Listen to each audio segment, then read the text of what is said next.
Estou aquí no campus universitario de Lugo, onde é o foro, o coliseo, o teatro ao aire libre que ten un palco e unha grada.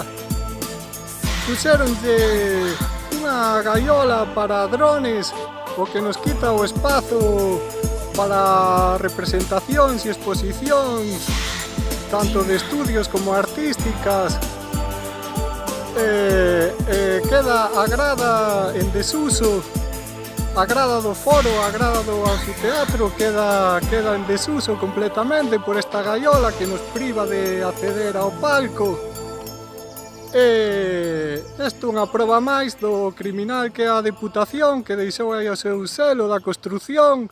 Coa axuda da Xunta de Galicia están a facer Lugo unha cidade criminal claramente.